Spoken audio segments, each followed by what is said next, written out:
ಚೆನ್ನಾಗಿದ್ದೀನಿ. 3-4 ದಿವಸದಿಂದ ವಿಡಿಯೋ ಮಾಡೋಕ್ಕೆ ಆಗಿರಲಿಲ್ಲ. ಕಾರಣ ಏನೇನೋ ಟೆನ್ಷನ್ಗಳು, ಹಾಗೆಯೇ ಈ ಹಾಸ್ಪಿಟ್ಲದೊಂದು ಟೆನ್ಷನು, ಹಾಸ್ಪಿಟ್ಲಿಗೆ ಹೋಗೋದು ಬರೋದು ಅದೊಂದು ಟೆನ್ಷನ್ ಆಗಿತ್ತು. ಸೊ ಅದರಿಂದ ವಿಡಿಯೋ ಮಾಡೋಕ್ಕಾಗಿಲ್ಲ. ನಾನು ಮೊನ್ನೆ ವಿಡಿಯೋದಲ್ಲಿ ಹೇಳಿದ್ದೆ ಈ ಥರ ಎಲ್ಲ ಪ್ರಾಬ್ಲಮ್ ಆಯಿತು ಅಂತ ಹೇಳಿ. ಆಮೇಲೆ ಮತ್ತೆ ಮಧ್ಯಾಹ್ನ 3 ಗಂಟೆ ಅಷ್ಟೊತ್ತಿಗೆ ಏನಾಯಿತು ಅಂತ ಹೇಳ್ತೀನಿ ಅಂತ ಹೇಳಿದ್ದೆ. ಸುಮಾರು ನಾನು ಸಂಜೆ ಕಾಫಿ ಎಲ್ಲ ಕುಡ್ದಾಯಿತು. ಹಸ್ಬೆಂಡು ಮನೆಯಲ್ಲೇ ಇದ್ದರು. ಈ ಕೈ ಫುಲ್ಲು ಏನು ಎಳೀತಾ ಇತ್ತು. ಈ ಥರ ಕೈ ಕೆಳಗಡೆ ಈ ಥರ ಬಿಡಲಿಕ್ಕೆ ಆಗಲ್ಲ, ಆ ಥರ ಎಳೀತಾ ಇತ್ತು.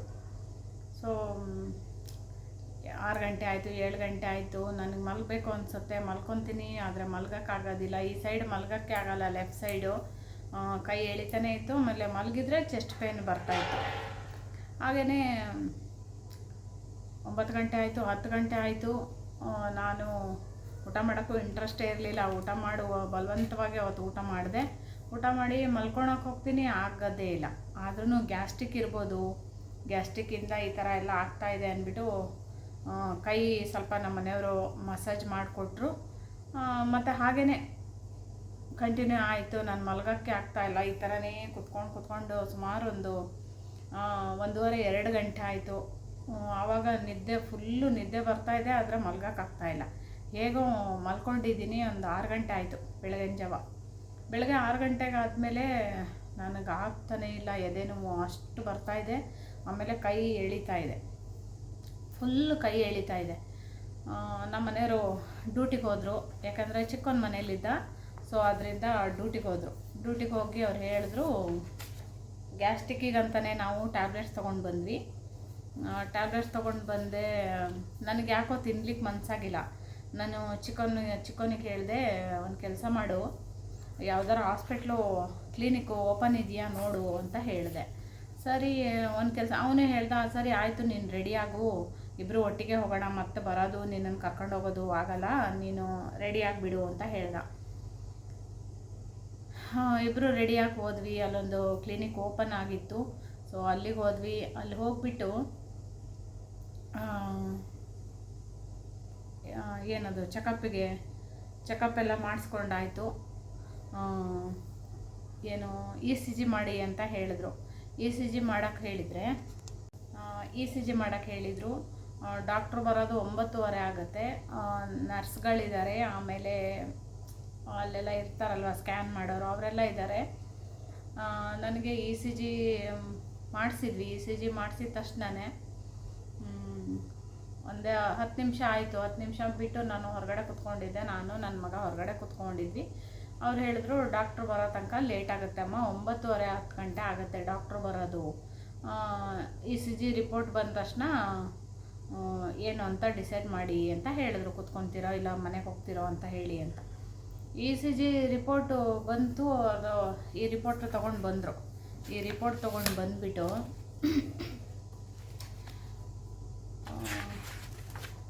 ಇಮಿಡಿಯೇಟಾಗಿ ಅವ್ರು ಹೇಳಿದ್ದೇನು ಅಂತ ಹೇಳಿದ್ರೆ, ನೀವು ವೆಹಿಕಲ್ಸ್ ತಂದಿದ್ದೀರಾ ಅಂತ ಕೇಳಿದ್ರು.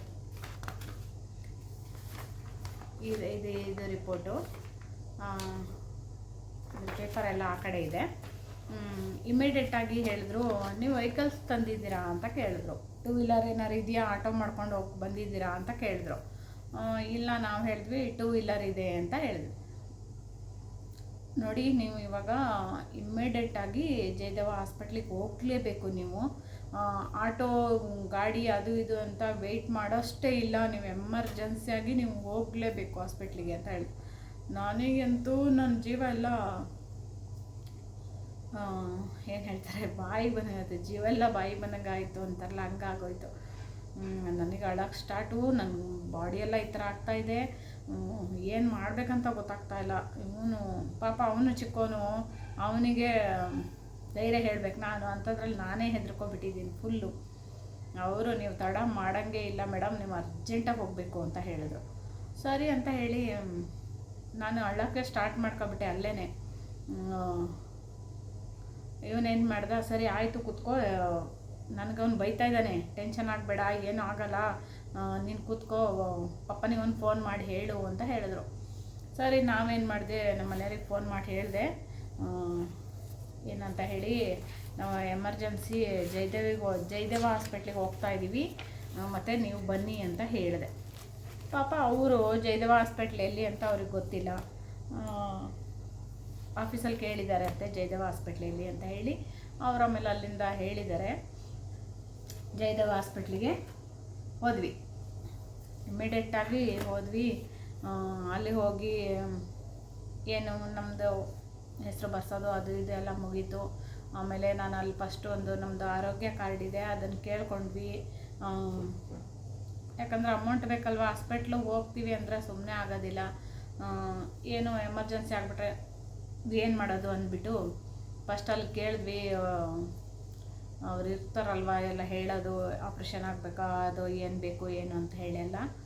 ಸರಿ ಅಲ್ಲಿ ಕೇಳಿದ್ವಿ, ಆರೋಗ್ಯ ಕಾರ್ಡು ಏನಕ್ಕೆ ಹೆಲ್ಪ್ ಆಗುತ್ತೆ ಅಂತ ಹೇಳಿ ಅವ್ರು ಹೇಳಿದ್ರು. ಆಪ್ರೇಷನ್ ಮಾತ್ರ ಫ್ರೀ ಆಗುತ್ತೆ ಆಪ್ರೇಷನ್ನಿಗೆ, ಮತ್ತು ಬೇರೆ ಎಲ್ಲ ನೀವು ದುಡ್ಡು ಕಟ್ಟಬೇಕು ಅಂತ ಹೇಳಿದ್ರು. ನನಗೆ ಒಳಗೆ ಹೋಗೋ ತನಕ ನನ್ನ ಜೀವನೇ ಇಲ್ಲ, ಫುಲ್ಲು ಎದೆ ನೋಯ್ತಾ ಇದೆ. ಆಮೇಲೆ ಎಲ್ಲ ಹೆಸರು ಬರ್ಸಾಯ್ತು, ಎಲ್ಲ ಆಯಿತು. ಒಳಗಡೆ ಕೂತ್ಕೊಂಡ ತಕ್ಷಣ ಈ ಥರ ಲೈನಾಗಿ ಚೇರ್ ಹಾಕಿದ್ರು. ಒನ್ ಬೈ ಒನ್ ಎದ್ದು ಹೋಗ್ತಾ ಇರಬೇಕು ಡಾಕ್ಟ್ರ್ ಹತ್ರ ಚೆಕಪ್ಪಿಗೆ. ನಂದು 30ನೇದು ಏನು ಟೋಕನು, ಏನು ಮಾಡಬೇಕಂತ ಗೊತ್ತಾಗ್ತಾ ಇಲ್ಲ ಫ್ರೆಂಡ್ಸ್. ಅಲ್ಲಿಂದ ಕುತ್ಕೊಂಡು ಆಯಿತು. ನಾನು ಮನಸ್ಸಲ್ಲಿ ಅನ್ನಿಸ್ತಾ ಇದೆ, ಆಯಿತು ಇವತ್ತು ನನ್ನ ಕತೆ ಮುಗೀತು. ಅಲ್ಲಿ ಇನ್ನು ಅಷ್ಟೋ ತನಕ ನಾನು ವೆಯ್ಟ್ ಮಾಡ್ತೀನೋ ಇಲ್ಲ, ನಾನು ಕುತ್ಕೊಳಕ್ಕೂ ಆಗೋಲ್ಲ, ಹಿಂಗೆ ಕೈ ಹಿಂಗೆ ಕೆಳಗೆ ಬಿಡೋಕ್ಕೂ ಆಗೋಲ್ಲ. ಒಂದು ಬಾಯ್ ಆಯಿತು. ಒಂದು 15 ಜನ ಖಾಲಿ ಆದ ತಕ್ಷಣ ದೇವರು, ಸತ್ಯವಾಗ್ಲೂ ದೇವರು ಅಲ್ಲಿ ಯಾವ ರೂಪದಲ್ಲಿ ಬಂದರು ಅಂತ ಹೇಳೋಕ್ಕಾಗಲ್ಲ. ಇಷ್ಟೆಲ್ಲ ಜನ ಇದ್ದಿದ್ದಕ್ಕೆ ಬೇರೆ ಒಂದು ಡಾಕ್ಟ್ರನ್ನ ಅಲ್ಲಿ ಕಳಿಸ್ಕೊಟ್ಬಿಟ್ಟು ಇನ್ನೊಂದು ರೂಮಲ್ಲಿ ಲೇಡಿ ಡಾಕ್ಟ್ರು ಬಂದು ಹೊಸಬ್ರು ಯಾರಿದ್ದೀರಾ ಆ ಕಡೆ ಬರ್ರಿ ಅಂತ ಹೇಳಿದ್ರು. ಅಮ್ಮ ನನಗಂತೂ ಪ್ರಾಣ ಬಂದಂಗಾಯಿತು. ನಾನೇ ಇನ್ನು 3 ಜನ ಇದ್ದರು. 3 ಜನರಲ್ಲಿ ಅವ್ರು ಫಸ್ಟ್ ಹೋದರು. ಒಬ್ಬರು ಲೇಡೀಸು, ಒಬ್ಬರು ಜೆಂಟ್ಸ್ ಇದ್ದರು. ಅವರು ಫಸ್ಟ್ ಹೋದರು. ಅವ್ರದ್ದು ಮುಗ್ದಾದ್ಮೇಲೆ ನಾನು ಹೋದೆ. ಎಲ್ಲ ಚೆಕಪ್ ಎಲ್ಲ ಮಾಡಿದ್ರು. ಮತ್ತು ನನಗೆ ಇನ್ನೊಂದು ಡಾಕ್ಟ್ರ್ ಹತ್ರ ಕಳಿಸ್ಕೊಟ್ರು. ಆ ಡಾಕ್ಟ್ರ್ ಹತ್ರ ಹೋದ ತಕ್ಷಣ ಎಲ್ಲ BP ಚೆಕಪ್ ಮಾಡಿಸಿದ್ರು. ನನ್ನ BP 190 ಆಗಿತ್ತು. BP ಅದರಿಂದನೇ ಇಷ್ಟೆಲ್ಲ ಪ್ರಾಬ್ಲಮ್ ಆಯಿತು. 190 ಆಗಿತ್ತು. 180ನ 190 ಆಗಿತ್ತು. 190 ಆಗಿತ್ತು. ಇದರಲ್ಲೆಲ್ಲ ಇದೆ. ಆಮೇಲೆ ಡಾಕ್ಟ್ರು ತುಂಬಾ ಬೈದರು. ಯಾಕೆ ಈ ಥರ ಎಲ್ಲ ಟ್ಯಾಬ್ಲೆಟ್ಸ್ ಎಲ್ಲ ಕರೆಕ್ಟಾಗಿ ತೊಗೊತಾ ಇದ್ದಾರೆ. ಟ್ಯಾಬ್ಲೆಟ್ಸ್ ಎಲ್ಲ ಕರೆಕ್ಟ್ ತೊಗೊತಾನೇ ಇದ್ದೀನಿ, ಅದು ಯಾಕಂತ ಗೊತ್ತಿಲ್ಲ ನನಗೆ. ಆಮೇಲೆ ಎಲ್ಲ ಡಾಕ್ಟ್ರಿಗೆ ಕೋಪ ಬಂದು ಇದಕ್ಕೆ ಎಲ್ಲ ಸ್ಕ್ಯಾನ್ ಅಂತೆ, ಎಕ್ಸ್ರಾ ಅಂತೆ ಎಲ್ಲ ಬರ್ಕೊಟ್ರು. ಎಲ್ಲ ಮಾಡಿಸ್ಕೊಂಡು ಬನ್ನಿ ಅಂತ ಹೇಳಿದ್ರು. ಸರಿ ಆಯಿತು ಅಂತ ನೋಡಿ, ಇದು ಸ್ಕ್ಯಾನು,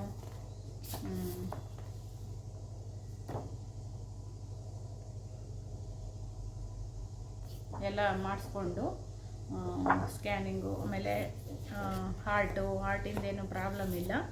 ಆಮೇಲೆ BP ಜಾಸ್ತಿ ಆಗಿತ್ತು. ಆಮೇಲೆ ಮತ್ತೆ ನಾವು ಈ ರಿಪೋರ್ಟ್ನೆಲ್ಲ ಆಯಿತು, ಎಲ್ಲ ಆಯಿತು. 4 ಗಂಟೆ ಅಷ್ಟು ನಮ್ಮ ಮನೆಯವರು ಬಂದರು ಹಾಸ್ಪಿಟ್ಲಿಗೆ. ಬಂದುಬಿಟ್ಟು ಎಲ್ಲ ತೋರಿಸ್ಕೊಂಡು, ಪಾಪ ನಮ್ಮ ಮನೆಯವ್ರಿಗಂತೂ ಜೀವನೇ ಇರೋದಿಲ್ಲ ನನಗೋಸ್ಕರ. ಅವರು ಪಾಪ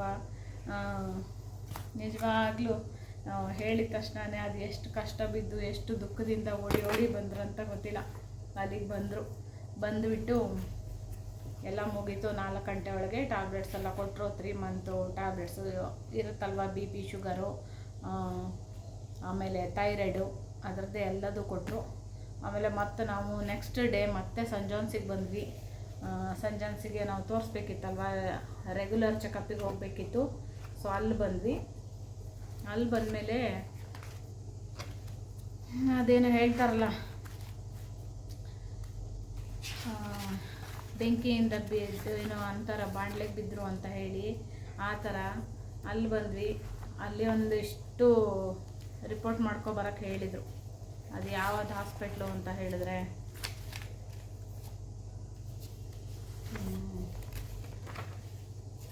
ನೋಡಿ ಈ ಹಾಸ್ಪಿಟ್ಲು ತೋರಿಸ್ಬಾರ್ದು ಅಂತ ಹೇಳ್ತಾರೆ ರಿಪೋರ್ಟ್ನ.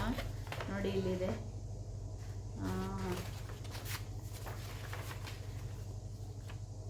HCGA hospital. ಸೊ ಇಲ್ಲಿಗೆ ಬಂದ್ವಿ. ಇಲ್ಲಿ ಸ್ಕ್ಯಾನಿಂಗ್ ರಿಪೋರ್ಟಲ್ಲಿ ಇಲ್ಲಿ ಏನು ಬಂತು ಮುಂದಿನ ವಿಡಿಯೋದಲ್ಲಿ ಹೇಳ್ತೀನಿ. ನನ್ನ ಹಣೆ ಬರನೇ ಸರಿ ಇಲ್ವೋ ಇಲ್ಲ